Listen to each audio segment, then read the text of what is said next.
Accitorium nostrum in nomine Domini. Okay, so we looked at Holy Week, and we saw the Bonini's triumph in Holy Week by introducing numerous changes on Holy Thursday, Good Friday, Holy Saturday, little seeds that were planted, such as on Holy Thursday, the prayers said facing the people for the first time. On Good Friday, the ecumenical flavor, the prayer for the unity of Christians, which used to be the prayer for heretics and schismatics.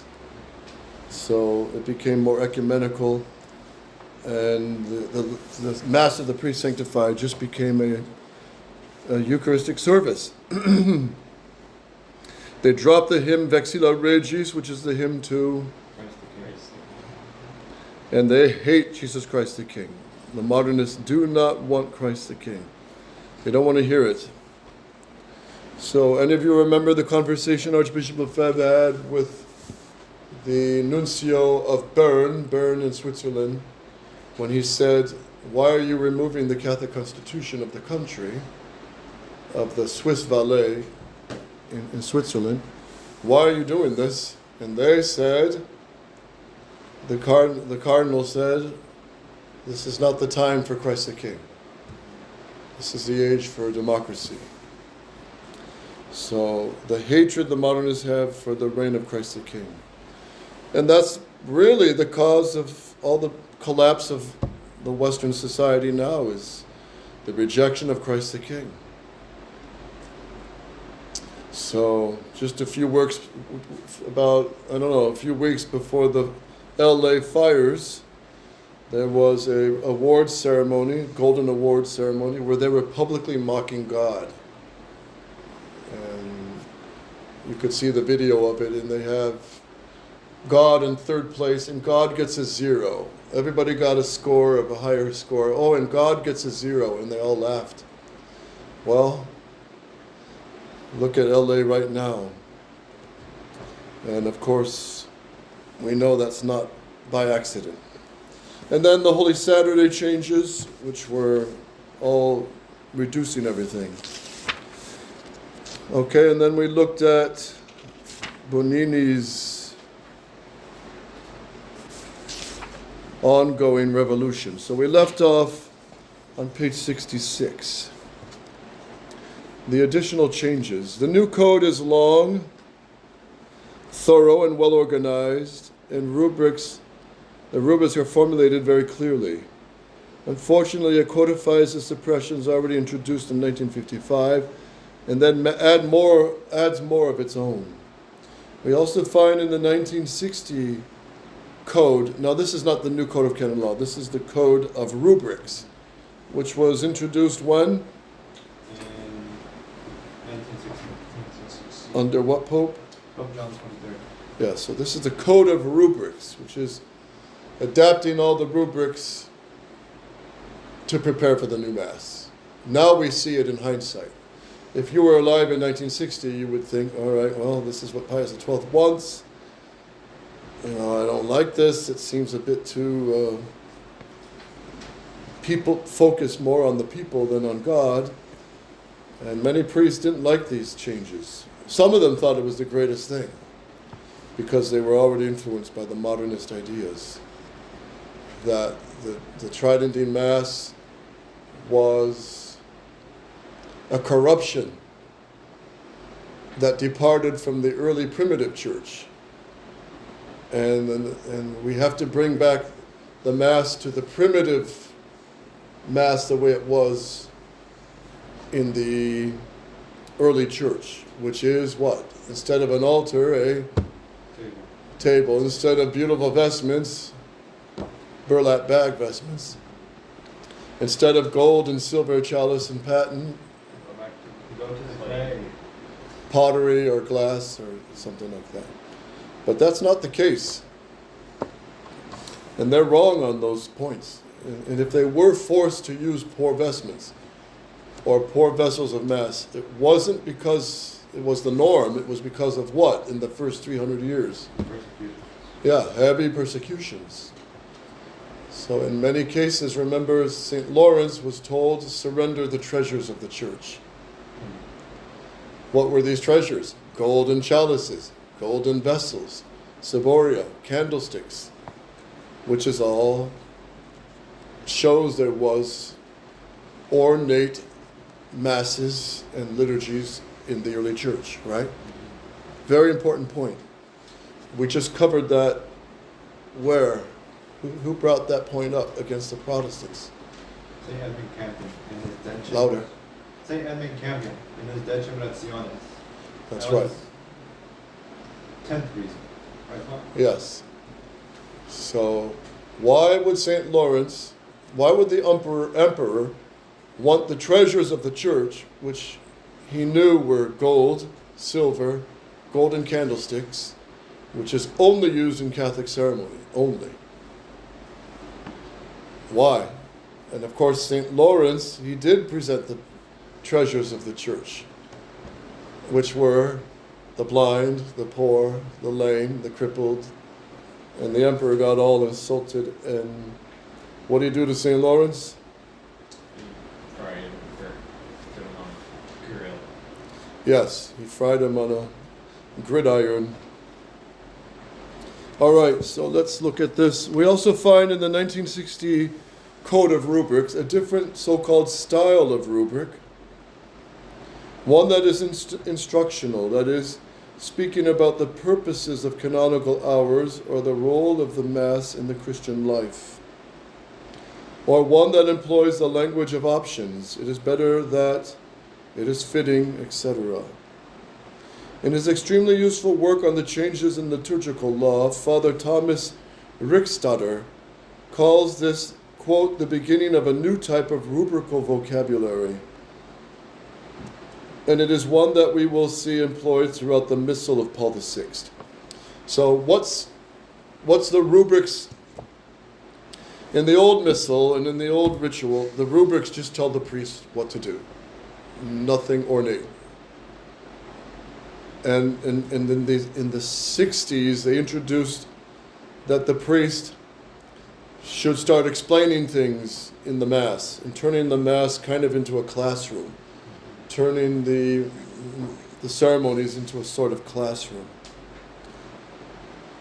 He also observes, this Father Thomas Rickstatter, that the Code of Rubrics contains the first direct reference he has found to the liturgical authority of regional bishops' conferences, a concept that appears in Vatican II's Constitution on the Sacred Liturgy and much post-conciliar liturgical legislation. So the bishops' conferences, which is a very collegial, the bishops don't act alone anymore. They have to work as a college of bishops. So if one bishop in his diocese wants to ban bad movies in his diocese, well, he's going to be pressured. Well, none of the other bishops are doing this, so you shouldn't. That's part of collegiality. It kind of paralyzes the freedom to act as a bishop in his own diocese. So it's a huge negative, right? Like the American bishops should be excommunicating Biden. They should be refusing him communion. They should not even let him into the church without doing public penance and renouncing the support for abortion. Can you imagine if a bishop did that? That'd be headline news. And of course, modernist Rome would do what? Oh, they punish him. Yeah, they punish him, yank him out of there. But under a good pope, he'd be backed. And a good pope would excommunicate the Biden as well. In the 1960 Code of Rubrics prescribed a new classification system for the feasts on the liturgical calendar. It is virtually indistinguishable from the system employed by the Paul VI calendar. Footnote, in the John the 23rd Code of Rubrics, feasts are classified as first class through fourth class. In the Paul VI system, feasts are classified as solemnities, feasts, memorials, and optional memorials. So they do away with the duplex feast, duplex of the first class, duplex of the second class, octaves, of course. Redundant or non-historical feast days are suppressed in the new rubrics, such as the Feast of the Finding of the Holy Cross, St. John before the Latin Gate, gone. The apparition of St. Michael, gone. St. Peter's Chair at Antioch, which is coming up this weekend, on the 19th, is it? Yes. St. Peter's Chair at Antioch, gone. St. Peter in Chains feast, gone. The list of downgraded or abolished feasts and observances is fairly extensive. So one priest did a comparison between the Pius X and John the 23rd missals, and you can see all the downgrading. What's one of Our Lady's feasts that they really demoted? July 16th. Our Lady of Mount Carmel? Yes, Our Lady of Mount Carmel. She had a huge feast with Sunday psalms, 9 readings, 9 psalms, Sunday psalms with versicles, all dropped to just a commemoration. What a slap in the face to Our Lady. The divine office was notably reduced. Only short lives of the saints are read, so all the second nocturnes are gone. The second nocturnes would talk about the miracles of the saints. And I was telling you about old Father Hannafin. The old priests used to mock the second nocturne of Matins as a bunch of lies. But it just tells all the miracles of the saints and their life. So all that's eliminated. So the priest prays a lot less in the new rubrics. The readings of from the Church Fathers are reduced from 6 to 1 on Sundays, and eliminated altogether on most feast days, saints of the saints. Reciting the whole Psalter during the penitential week is rendered impossible, and there are a host of other little subtractions.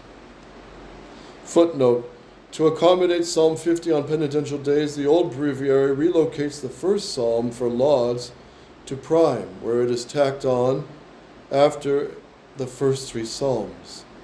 This was done in order to come as close as possible to the ideal of reciting all 150 psalms during the course of a week. So in the rule of St. Benedict, he says, we lazy monks who have become slothful, we only put 150 psalms throughout the week. Now this is St. Benedict in the 500s. So this is the spirit of the church, that the priests and the monks pray at least 150 psalms in the week, right? But St. Benedict says the more zealous fathers prayed them every day. And who's one that would pray them in the freezing rivers of Ireland out of penance? The 150 psalms. St. Patrick. St. Patrick. And today they would call it cold water therapy, which is actually very healthy, and athletes are into it now, and it builds the immune system and whatever. So all the benefits. Maybe that's why St. Patrick was so rugged.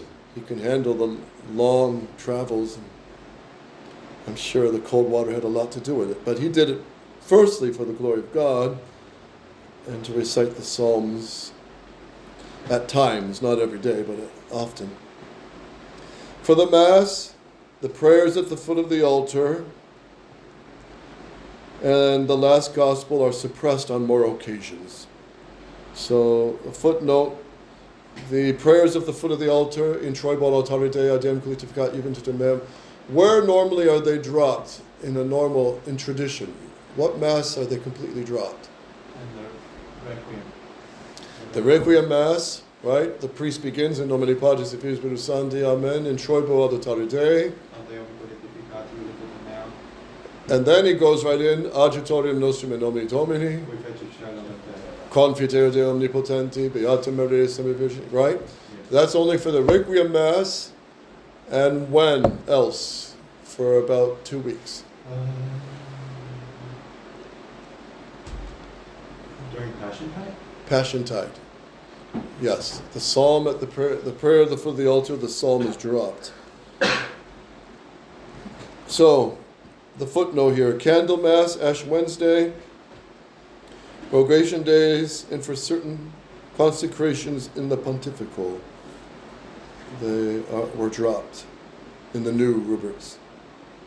And the last gospel is suppressed on more occasions. So often, for example, for Corpus Christi, in the new rubrics of 1960, the priest no longer says the last gospel. He just goes right into the procession. While we try to keep the last gospel, which was the pre-55. The Confiteor before Holy Communion is suppressed. This is 1960. As is the blessing at the end of Mass if another liturgical action follows. So if the priest goes into benediction, he wouldn't give the blessing or the last gospel, he just goes right into the benediction. But in the old, they finish the blessing and they finish the last gospel and then go into the next ceremony. So you might say, well, what's the big deal? In fact, it's kind of nice. It's a little shorter. I could get home a little quicker. But you'll notice with the modernists, they suppress. They cut to make things shorter. So God gets less, man gets more. God is less honored, man is more given into his whims. And there is another ecumenical note, top of page 67. I'll share that with you. In the prayer for the conversion of the Jews on Good Friday, the words perfidius and Jewish perfidy, perfidis et Judaicum perfidiam, have been gone. Now I wonder why. Because in Nostra Aetate, which was the document of Vatican II specifically on the Jews, it's all praising the Jews. They're our older brothers. Their covenant is still applicable, which is a blasphemy. And for any of us to participate in any Jewish ceremony would be considered what? A very serious A mortal sin. Why? Because it says what? That the true Messiah has not yet come. he's not yet come. That's why Archbishop Lefebvre, if you remember his sermon in 1986, he said Pope John Paul II just visited this Jewish synagogue and sat there praying with the Jews. And he said in that sermon, how is this possible? That he could pray with the Jews who reject Jesus Christ, who reject the true Redeemer and the Messiah. How is this possible, he says. Rome has lost the faith, and this is the proof of it. So all this ecumenism in the liturgy, as you pray, so you believe. So you don't pray for the Jews' conversion, well, you start believing that they're A-OK, which was backed by Nostra Aetate, the document on the Jews, which was basically the Masonic Judaic infiltration in the Catholic Church. So look at the U.S. government. It's in the palm of Israel. It's in the palm of the Judeo-Masons, right? And they corrupt the people and lie to them, burn their cities and houses now, poison their air, poison their water, all in the name of we, the government, are taking care of you, and they're not, right? It's all lies. Now they have a grip on Rome. And now they have a pope according to their wish, who's promoting. He's also bowing down to the Judeo-Masons. So that's a frightful thing when the Pope of Rome bows down to these criminals. And just the other day he was mocking all priests who want to say the Latin Mass have mental problems. They're backwards. So, who are the real backward ones? The ones saying that stupid new Mass.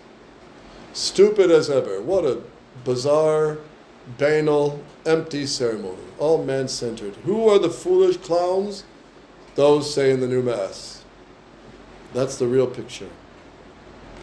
2. A preparation for the Council, Vatican II. Far from being the apex of the liturgical tradition of the Roman Rite, as so many seem to think, the 1960 to 1962 rubrics, breviary, and missal are merely another temporary stage in the gradual dismantling of the liturgy. This much is clear from the motu proprio of John the 23rd, Rubricarum Instructum, the instruction on rubrics, that promulgated the new code of rubrics. Quote, this is from July 25th, 1960, page 594. After long and mature reflection, we came to the conclusion that the more fundamental principles, Altiora Principia, governing a general liturgical renewal, Instaurationem, should be laid before fathers of the forthcoming ecumenical council, but that the above-mentioned improvements of the rubrics of the breviary and missal should no longer be put off. So in that quote, you see, they see these changes as basically preparing for the new Mass. They admit it, and Archbishop Bonini admits it. And as I said yesterday, how long did the 1962 liturgy and missal really last? At most? 3 years? 3 years. 3 years, that's it. And then in 65, they're already introducing English into the Mass. 67, they're introducing more English and starting to turn the altar around. 69, you've got the full blast new Mass. So 3 years. So why hold on to something that just lasted 3 years? This is why many traditional Catholic priests and good bishops are going to the pre-55. It just stands to reason. It's on solid ground. And as I told you before, Archbishop Lefebvre himself never really kept the strict 62 rubrics. Why? What did he do with the Confiteor? Did he drop the one before Holy Communion? No. He kept it. Did he keep the omission of the genuflection for the Jews on Good Friday? He kept that omission. He wouldn't do it. Did he keep Perfidis and Judaicum Perfidion? Yes. So he himself really didn't strictly observe the 62 liturgy himself. And that's what the priests from the early days of Écône say, that, you know, Écône's liturgy was kind of a mishmash of old rubrics, 60 rubrics, and, you know, as I said many times before, Archbishop Lefebvre had bigger fish to fry. He was defending the doctrine, and doctrine is always first, right? The liturgy is second or third, but first is always doctrine. And that was the boxing ring where Archbishop Lefebvre was champion. He fought for the defense of the Catholic doctrine, the social reign of Jesus Christ, the kingship of Jesus Christ, and that he is truly God, and that the Catholic Church is the one true church, which Vatican II would be attacking from 62 to 65 and onward. His so-called improvements, in other words, are a stopgap measure designed to last only until the Council, Vatican II, lays down the fundamental principles for changing everything. Now you can listen to Father Gregory Hess when he talks about the changes of the liturgy in the very Vatican II documents. So the new Mass is laid already in Vatican II in 1962 to 65. So it didn't just explode out of nowhere in 1969. It was well prepared by the Vatican II documents, such as Latin. Well, you don't have to always use it. Bishops can use the other languages where they see fit. Bishops can enculturate the culture of the place where they are. So in India, they can enculturate Indian practices. In Canada and North America, enculturate native Indian practices into the liturgy with drums and feathers and stupidity. So the transitory character of Pope John the 23rd's reforms is also evident from the writing of Carlo Braga, the principal author of the 1960 Code of Rubrics. Footnote, Braga was also the author of the 1969 General Instruction on the New Mass, a work many traditionalists consider heretical. So that was the 69 instruction for the New Mass, where they no longer call the Mass a sacrifice, but a gathering of two or three, where Jesus is present in his name. So, in the 1960 commentary on the Code, Carlo Braga says, since the fathers of the Ecumenical Council would treat only the general principles of liturgical renewal, quote, having the text of the rubrics already reduced to a simpler and systematic form will certainly make not a few decisions of the Council Fathers much easier. In other words, the rubrics have been simplified to make it easier for the Council Fathers to kill off the whole system. Alas, however, he says, the present work of simplifying the rubrics, moreover, was not undertaken with a complete freedom such that it would permit constructing a completely new edifice. Having seen the need to change all the liturgical books, once the council is over, and to put its decisions into effect, it seemed prudent not to compel all the clergy to change those books now as well. So, in other words, let's not suddenly change the Mass. We got to do it gradually, step by step. Once again, top of page 68, once again, the John the 23rd changes are seen as nothing more than a temporary expedient, until all the liturgical books could be changed after the council. So it just got the ball rolling with change. So what was a big change touching the canon of the Mass? If it's too hot in here, you can open the window. What was one big change touching the canon of the Mass? Anyone? In the 1960s. Yeah, 60s, under John the 23rd.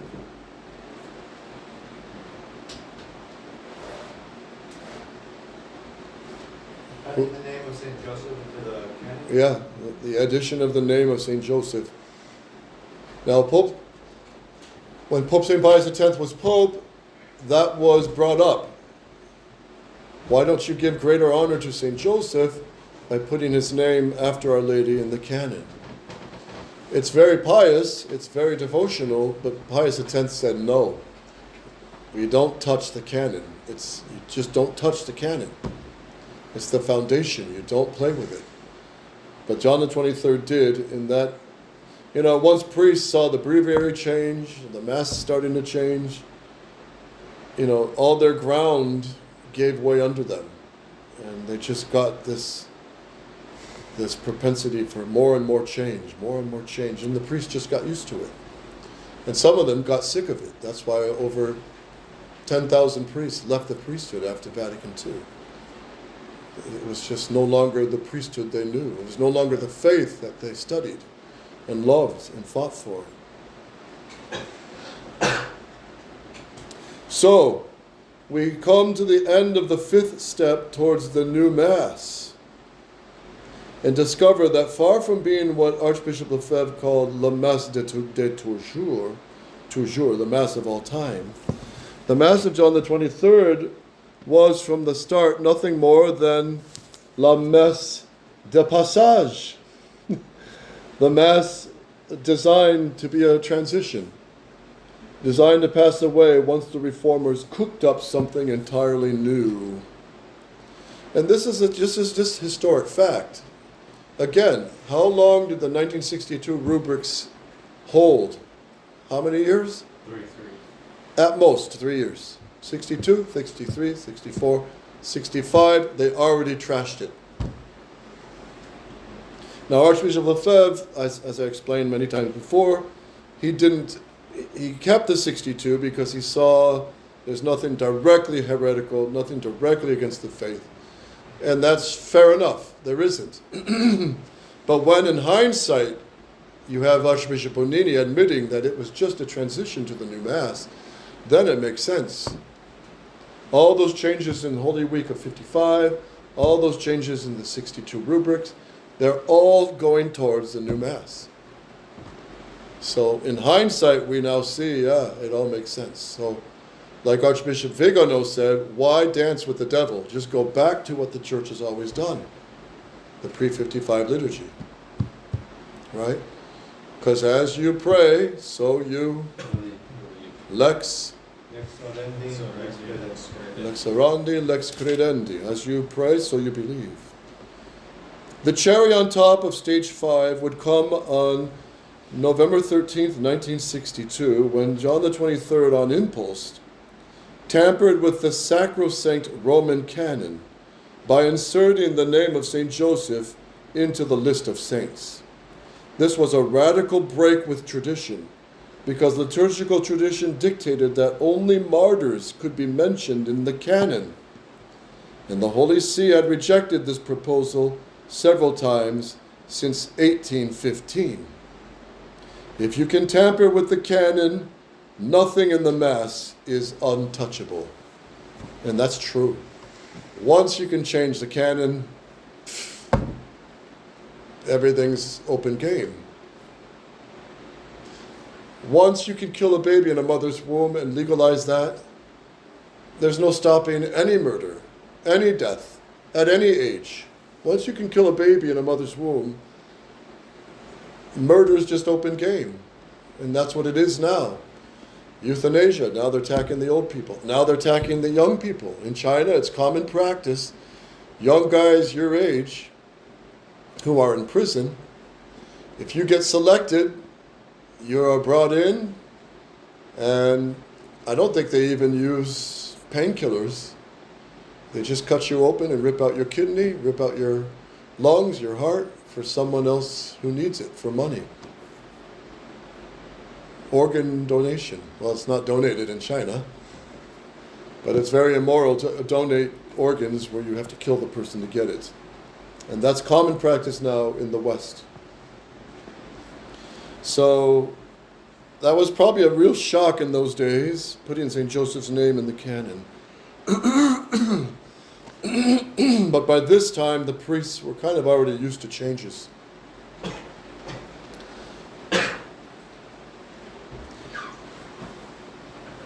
Number 3, precedents established 1948 to 1962. Before turning to the next step in the creation of the new Mass, we will pause to sum up the precedents or principles that the Reformers have established so far. So look at these 15 points. 1, liturgy must follow the so-called pastoral principle. That is, it must be accommodated to the perceived needs of the faithful. So everything's centered on the faithful. In practice, a priest who conducts a liturgical rite may be permitted to determine what is pastoral and what is not. This, we note, is the first step towards undermining the notion of the liturgy as an act of worship regulated first and foremost by the laws of the universal church. The doctrine, discipline, ceremonies concept enunciated by Pope Pius XII in Mediator Dei. So doctrine first, discipline, ceremonies would be undermined by the pastoral liturgies, making it more man-centered than God-centered, which will explode in the new Mass. Okay, we'll say a prayer. Adiutorium nostrum in nomine Domini.